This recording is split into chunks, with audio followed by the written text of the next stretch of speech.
Hi, welcome back to my channel. ఈరోజు నేను పానీపూరి చేశాను. స్ట్రీట్ స్టైల్లో చాట్ రెసిపీ కూడా చేశాను. ఎలా చేశానో చూస్తాం రండి. నేను పానీపూరికి ఎలా చేయాలో చెప్తున్నా. 1 కప్పు కొత్తిమీర వేసుకోవాలి, ఇంకో 1/2 కప్ ఏమో పుదీనా వేసుకోవాలి, 3 మిర్చి వేసుకోవాలి, చిన్న అల్లం ముక్క వేసుకోవాలి, కొంచెం చింతపండు వేసుకోవాలి, రోస్టెడ్ జీరా వేసుకోవాలి,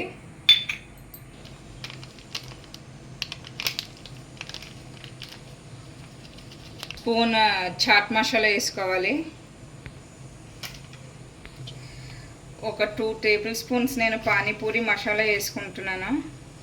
మీ దగ్గర ఉంటే వేసుకోండి, లేకపోతే మ్యాంగో పౌడర్ అయినా వేసుకోవచ్చు. 1 గ్లాస్ వాటర్ పోసుకుంటున్నా.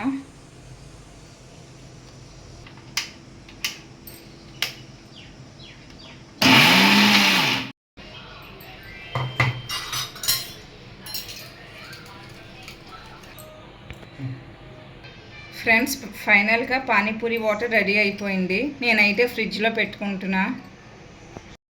ఫ్రెండ్స్, నా దగ్గర పూరీలు ఉన్నాయి. నేను ఆయిల్లో ఫ్రై చేసుకుంటున్నా ఈ పూరీల్ని.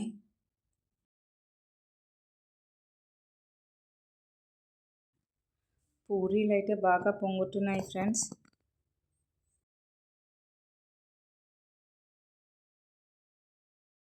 నేను ఇంట్లో చేసుకున్న పానీపూరి అండి.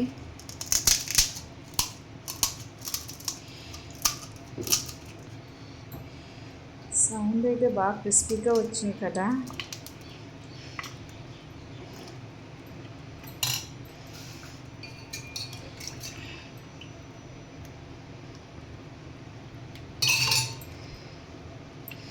అంతే, అయిపోయిందండి మన పానీపూరి రెసిపీ.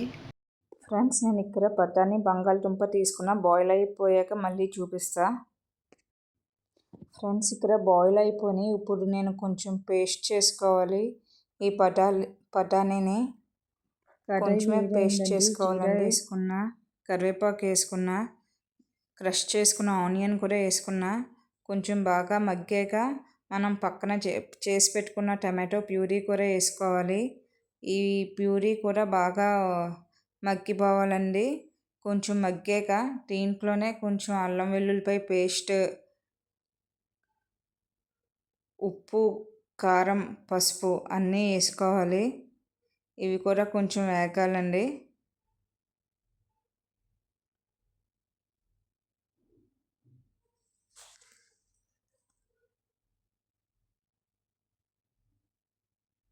ఉప్పు, కారం, పసుపు కూడా బాగా వేగిపోయాక మనం పక్కన క్రష్ చేసి పెట్టుకున్న కొంచెం బఠానీలు కూడా వేసుకోవాలి.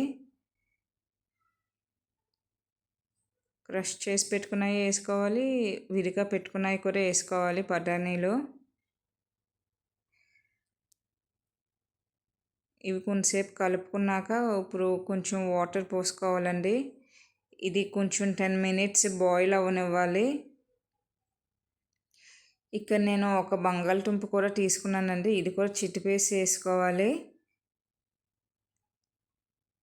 ఇది ఇప్పుడు కొంచెం మగ్గాక ఒక 10 మినిట్స్ పోయాక ఇప్పుడు దీంట్లో గరం మసాలా, కొంచెం మన చాట్ మసాలా, ధనియాల పొడి వేసుకున్నాను.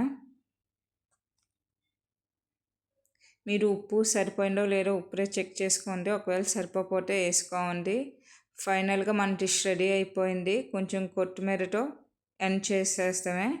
ఇప్పుడు వేరే పెనం తీసుకున్న, ఆయిల్ హీట్ చేసుకున్న, కార్న్ వేయించుకున్నానండి. ఇది చాట్ కోసం వేయించుకున్న. చాట్ విడిగా తీసుకోవటానికి ఈ కార్న్ వేగాక దీంట్లో ఉప్పు, కారం విడిగా వేసుకున్నాను. పక్కనే గ్రౌండ్నట్స్ కూడా తీసుకున్న, సేమ్ చాట్లో వేసుకోవటానికి ఉప్పు, కారం తీసుకున్నా.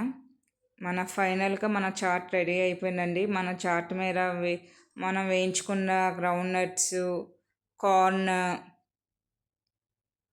ఇంకా మనం సేవ్ కూడా వేసుకోవచ్చండి దీని మీద. టేస్ట్ అయితే చాలా బాగుంటుంది. ఫైనల్గా వచ్చేసి అందరికీ ఎంతో ఇష్టమైన ఆనియన్స్ కూడా వేసుకోవచ్చు. దీంట్లో కొంచెం నిమ్మకాయ పిండుకొని తింటే స్ట్రీట్ స్టైల్ చాట్లా చాలా బాగుంటుంది. కొంచెం కొత్తిమీరతో గార్నిష్ చేసుకోవచ్చండి. అంటే మన street style chaat recipe ready. మీకు నచ్చితే లైక్, షేర్, సబ్స్క్రైబ్.